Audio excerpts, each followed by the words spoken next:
ನಾಪೋಕ್ಲು ಕಡಂಗ ಮುಖ್ಯ ರಸ್ತೆಯ ಎಡಪಾಲ ಗ್ರಾಮದಲ್ಲಿ ಜೆಜೆಎಂ ಕಾಮಗಾರಿಗೆ ಪೈಪ್ ಅಳವಡಿಸಲು ರಸ್ತೆಯನ್ನು ಅಗೆದು ಹದಗೆಡಿಸಿದ್ದಾರೆ ಎಂದು ಆರೋಪಿಸಿ ಗ್ರಾಮಸ್ಥರು ರಸ್ತೆ ತಡೆದು ಪ್ರತಿಭಟಿಸಿ ಆಕ್ರೋಶ ವ್ಯಕ್ತಪಡಿಸಿದ ಘಟನೆ ಎಡಪಾಲದಲ್ಲಿ ನಡೆದಿದೆ. ನರಿಯಂದಡ ಗ್ರಾಮ ಪಂಚಾಯಿತಿ ವ್ಯಾಪ್ತಿಯ ಎಡಪಾಲ ತೂತೆಕಂಡಿ ಹೊಳೆಯಿಂದ ಎಡಪಾಲ ಹಾಗೂ ಕಡಂಗ ಗ್ರಾಮಕ್ಕೆ ಜಲಜೀವನ್ ಮಿಷನ್ ಯೋಜನೆಯಡಿಯಲ್ಲಿ ಕುಡಿಯುವ ನೀರು ಸರಬರಾಜು ಮಾಡಲು ಚೆಕ್ ಡ್ಯಾಂ ನಿರ್ಮಿಸಿ ಅಲ್ಲಿಂದ ನೀರು ಸರಬರಾಜು ಮಾಡಲು ರಸ್ತೆಯ ಬದಿಗಳಲ್ಲಿ ಗುಂಡಿ ತೋಡಿ ಪೈಪ್ ಅಳವಡಿಸುತ್ತಿದ್ದು, ಕಳೆದ ಕೆಲವು ದಿನಗಳ ಹಿಂದೆ ಮುಖ್ಯ ರಸ್ತೆಯನ್ನು 25ಕ್ಕೂ ಹೆಚ್ಚು ಸ್ಥಳಗಳಲ್ಲಿ ರಸ್ತೆಯನ್ನು ಅಗೆದು ಪೈಪ್ ಅಳವಡಿಸಿದ್ದಾರೆ.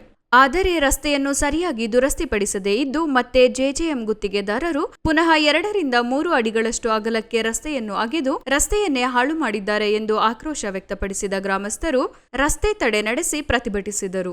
ಸ್ಥಳಕ್ಕೆ ನರಿಯಂದಡ ಗ್ರಾಮ ಪಂಚಾಯಿತಿ ಅಭಿವೃದ್ಧಿ ಅಧಿಕಾರಿ ಆಶಾ ಕುಮಾರಿ ಭೇಟಿ ನೀಡಿ ಗ್ರಾಮಸ್ಥರನ್ನು ಮನವೊಲಿಸಲು ಪ್ರಯತ್ನಿಸಿದರು. ಸಫಲತೆ ಕಾಣಲಿಲ್ಲ.